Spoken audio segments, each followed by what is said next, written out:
نرحب بكم أعزائنا المشاهدين. لماذا ينتقد البعض دور الأغنية السبعينية؟ لماذا نرى شركات الإنتاج تقوم بدعم الأغنية الشبابية بالكلمات والألحان؟ كل هذه المشاكل وأكثر سأطرحها مع ضيوفي المطرب أثير الحنين والملحن غسان السماوي. أستاذ أثير، لماذا تحصلون على الدعم؟ هل أنتم راضون عن تهميش الأغنية السبعينية؟ والله استاذ، هي الساحه الفنيه إلنا وبعد ما ننطيها كافي. عاد صار لهم سنين مسيطرين على الساحه الفنيه. شفنا من عندهم بس الشعارات. زمن الاغنيه الذهبيه اصلا اغانيهم لا ذهبيه ولا جميله، كانت اغانيهم كلها جاسوسيه.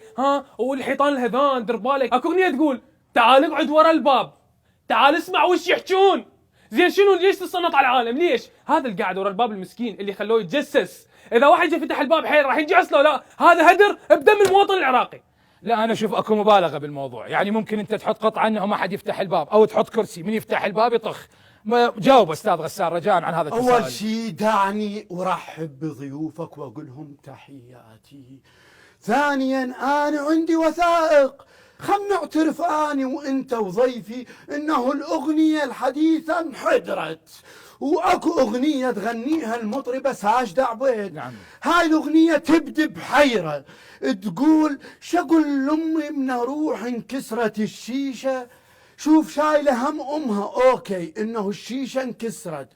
بعدها المطربة تقول لطق روحي بحديدة واطلع الدم. يعني معقولة على مود شيشة الطق روحها بحديدة؟ يعني الموضوع مبالغ به.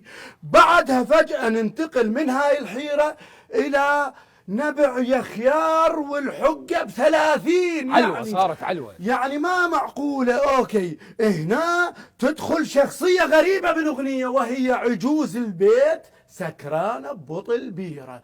خلنا نفترض جدلا انه الخيار هو المزة وعجوز البيت سكرانة ببطل بيرة وهذه مزتها. بعدها الأغنية العفو المطربة تفاجئنا وتقول دور دور اشرب شاي بس أنا وأمي. لا، ما معقولة. أنت على مود شيشة انكسرت شلتي همك وهم أمك، معقولة تجيبين صاحبك وتشربي شاي أمام أمك؟ لا، أنا هذه ما مستوعبها. أنا ضدك بالنقطة الأخيرة، لأنه ممكن كل زين تقول لهم هذا مستطرق، يعني فات منا. وإذا أكو اعتراض أنا ما معترض على الأغنية صراحة، معترض على أدائك الأوفر. جاوب أستاذ أثير. شوف استاذ، ساجدة عبيد خط احمر وتاج راسك يا مضغوط. لا تجيب طاريها، افتهمت له؟ لا، على الاقل ساجدة عبيد مخدرة شاي صحيح زين ومحضرته وعازمه الولد صديقه بعلم امها. منطقي. مو مثلكم كان اكو اهمال وتقصير.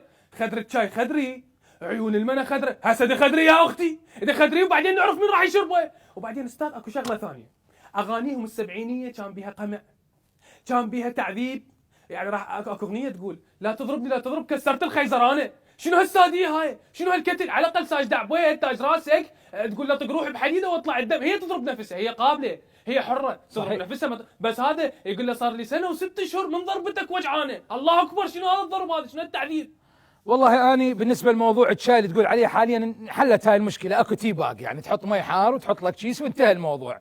وبالنسبة لسنة و6 اشهر شنو طلقة هي وجعانة؟ شنو جوابك استاذ؟ جاوبه، شنو جوابك عن هذا السؤال؟ أنا ما راح أتحدث بنفس لغة تاج راسك وخط أحمر. أنا ما راح أتحدث بهذه اللغة.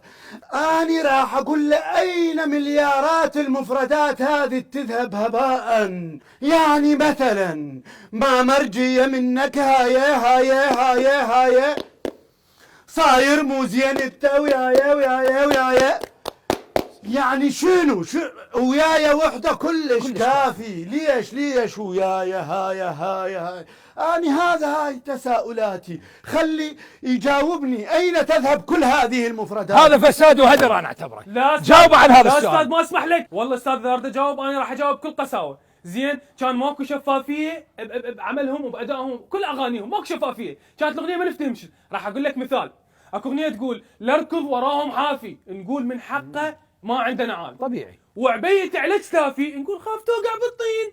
ويقول نوبه انشبح نوبه طيح. طبعا الاثنين نفس المفردين. انا اشوفها تكرار منطقي. نمشيها بس مال سواها بيا سلمان. لا، احنا هنا نريد يعرف الشعب سلمان السوى. استاذ انا بصراحه اريد افتهم سلمان السوى. يعني انا ويا الجماهير شنو سوى سلمان؟ سلمان قصة تنحكي ورا الكواليس، انا اسف.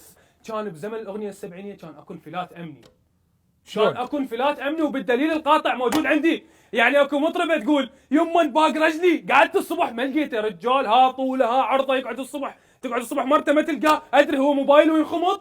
لا هذا كلام غير منطقي. يعني هو لو شاحن هم كان فقدوه. شنو جوابك عن هذا الموضوع؟ بربك اسألك سؤال واحد، قول. اكو انفلات امني اكبر من انا بيا حال والدفان يغمز لي بالمقبرة ودفان؟ جاوب يا اخي. انتم من يسمع اغانيكم بعد؟ ها اغانيكم العتيقه كلها بهذا فرق شعرك وسترتك، من يسمع اغانيكم؟